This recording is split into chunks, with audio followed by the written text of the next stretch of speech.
Hey all, it's Matt, your average gamer, and for this video we're going to be going over my top 8 Arcane and Bleed builds in Elden Ring. This is part of the damage stat builds that I'm going to be doing, which is top 8 in each category, and we'll have a playlist on my channel.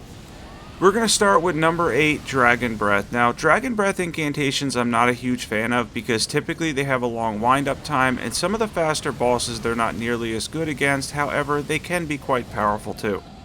I like combining Glintstone Breath with Frost Breath, get the Frost proc, and then be able to do magic damage as an incantation is pretty fun. Plus, it's a good damage type for a lot of bosses. We're taking on the Ancient Dragon here in Farum Azula, who is typically a fairly tough side boss. By the way, I'm going to be talking a little bit slower and explaining things a little bit better in future videos because I know I'm naturally a fast talker and sometimes I just run through things too quickly, so we're going to start slowing down some of the stuff, especially equipment stats, all that, as we go over everything in more detail. Yeah, actually the video after this one you're going to see a huge difference as I went into a lot of detail with all the equipment and stats. For this one it's just going to be a little bit slower than my normal videos, but typically with these top 8 for the damage stats, since I've done a lot of these, I want to run through them a little bit quicker, but that being said, I'm going to try to explain everything better. Also for stats, by the way, on this one I actually messed up my stats by 5 points. I ended up with 40 Arcane instead of 45. I was messing around with different stats. Typically you want 45, so I'm going to show the stats I normally run for the Dragon Breath incantations. Let's jump into equipment here. For good setup, we have the Dragon Communion Seal plus 10, we have the Jellyfish Shield, we have a good amount of Poise, Phlox Canvas Talisman, Ritual Swords Talisman, Roar Medallion will boost this, Magic Scorpion Charm, Magic Tear, Fate Tear. Let's jump into stats for this build. So you don't need this level of armor, but the Poise is nice with Dragon Breath incantations. You can go for 25 Endurance and 60 Vigor, and then we'd have 23 Mind, and then 45 Faith with the Faith tier, and 45 Arcane is going to give us great scaling for the Dragon Communion Seal.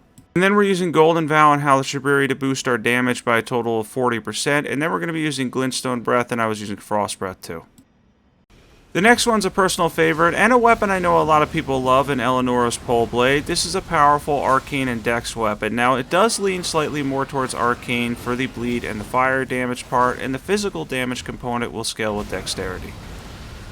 By the way, I did get hit there, but I love these two respawning dragons in Caelid. I test a lot of weapons and builds on these. They're essentially respawning mini-bosses, and they're really good for testing out different stats, different builds, basically anything that you want to do, and they respawn in Caelid, and they've got a lot of HP on New Game Plus 7. Now, while some people will say this weapon's not overpowered, it definitely beats the Rivers of Blood now after all the nerfs to Rivers of Blood, and you can get some poise damage and stuff too. We actually get a poise break on the second dragon here. It does have some serious benefits to the weapon itself. And sometimes you do get hit with the Ash of War, especially when you run out of stamina, but you can also avoid attacks with the Ash of War too. It's very possible to avoid attacks when you time stuff right, but it is a very long animation, does a lot of damage if you land all of it, and having the little bit of posture damage is a nice added bonus too. Yeah, if you're somebody that was using the Rivers of Blood previously, definitely switch to this weapon, give it a try. I know you're probably, if you're just coming back to Elden Ring, going to be surprised at how much the Rivers of Blood has changed since launch. It's not even on this list anymore because it's been nerfed that many times. Eleonora's Poleblade is a powerful weapon that's also really fun too. And for equipment, we have Eleonora's Poleblade plus 10, Dragon Communion Seal, but we're just using it for buffs. You don't need the Raptor's Black Feathers, White Mask is good here, Lord of Blood's Exaltation, Rotten Wing Sword Insignia, Millicent's Prosthesis, or Ritual Swords Talisman, Shard of Alexander, Thorny tier, Fate tier. Let's jump into stats. And now for stats, we have 60 Vigor, 45 Dexterity, 45 Arcane, we have 25 Faith with the Faith tier so that we can do our buffs, 20 Mind, 26 Endurance, and of course we're using Golden Vow and Flame Grant Me Strength. And at number 6 we have Bloodblade. Bloodblade is my favorite bleed Ash of War in the entire game. I have a lot of fun with this one. It gives you range bleed, and if you make contact with the weapon, you can get a ton of bleed buildup. By the way, I didn't go for lightweight armor, but because it's all physical damage, if you want to add the Blue Dancer Charm and go for a lightweight build, you'll get even more damage out of this build. You can get up to, I think, 12 or 14% more. Let's jump into equipment. And we have an Occult Nagakiba with Bloodblade. We're using the Dragon Communion Seal. We have the White Mask. You don't need the Raptor's Black Feather. Shard of Alexander, Lord of Blood's Exaltation, Millicent's Prosthesis. We have the Green Turtle Talisman.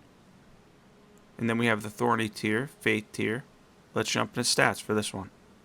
And as far as stats go for this build, we have 65 Arcane because we're on a cult, so we're scaling well with Arcane, 25 Faith with the Faith tier, 60 Vigor, 20 Mind, 28 Endurance. And then we're going to be using Golden Vow and Flame Grant Me Strength to buff this, which will buff the physical damage of Bloodblade.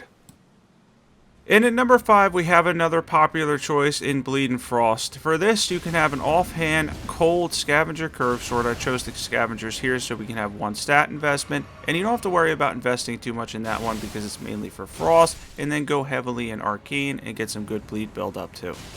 Yeah, if you want to add a little dexterity to the build, that's not bad for the offhand one, but I mainly just use the offhand one for the frost procs, and then you're still going to get a good amount of bleed buildup. You're still going to get some bleed procs and whatnot out of it, and of course you're going to be able to proc frost too. Between the two, that's 2 status effects, and the chunks of damage can add up to a lot.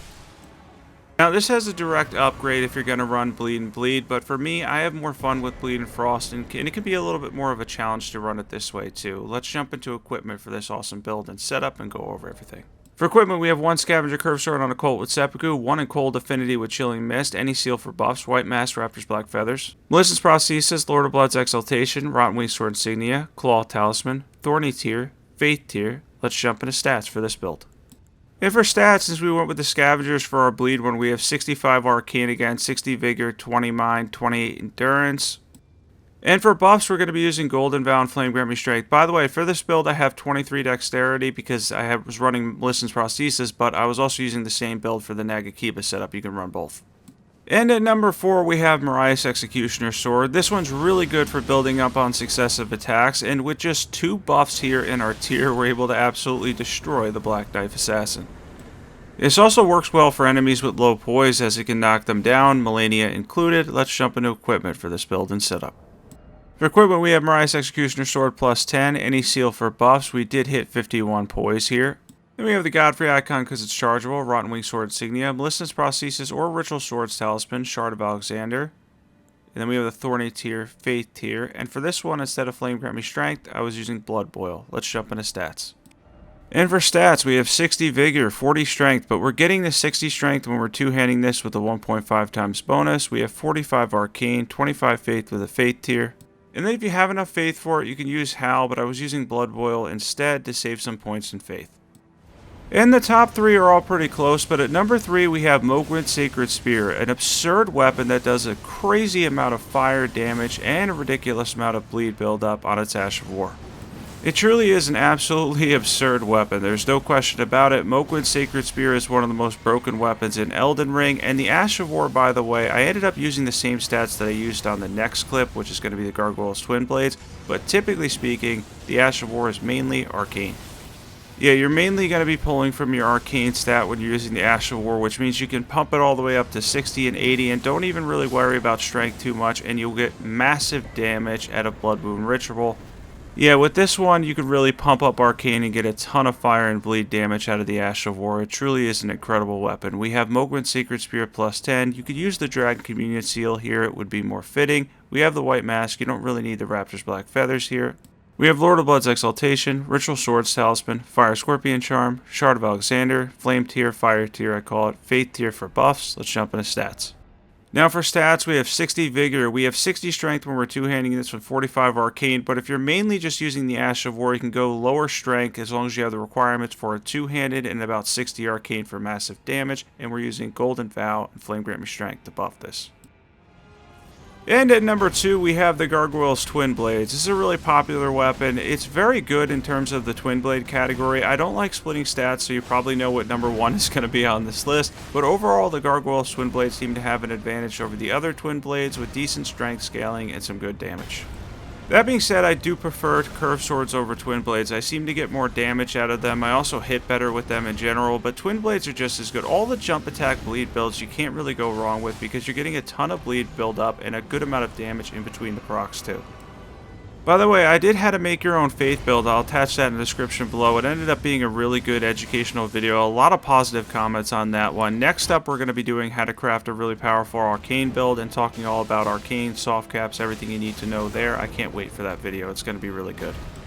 Yeah, I've been having a lot of fun doing a bunch of different things on the channel lately. I'm doing these top 8 to basically put them into playlists so that everything's on my channel and people can just click it, see what kind of damage type they want to do, and easily find the builds.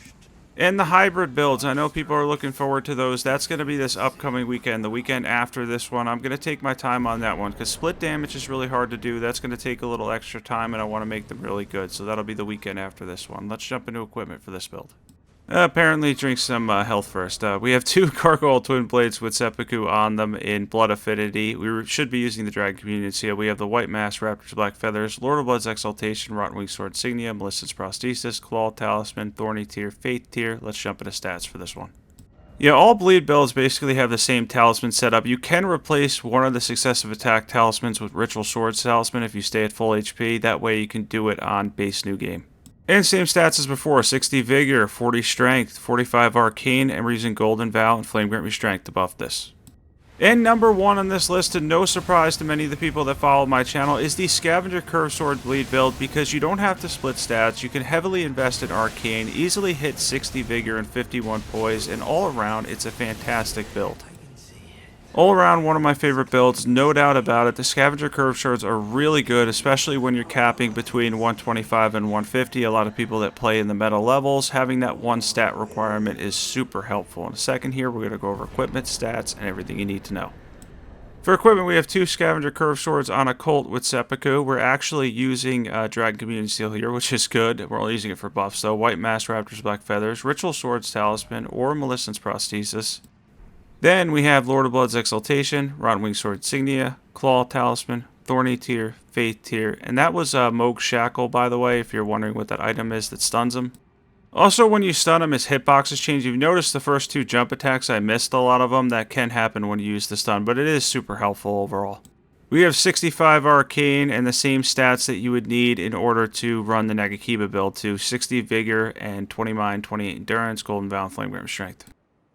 Thanks for watching this one, and that's going to be it for my top 8 Arcane and Bleed builds. Next up is going to be Intelligence builds, and then I have something special for you guys coming up this Sunday that's going to be kind of a different type of video, and then we're going to do how to craft a powerful Arcane build coming up soon too. Looking forward to that.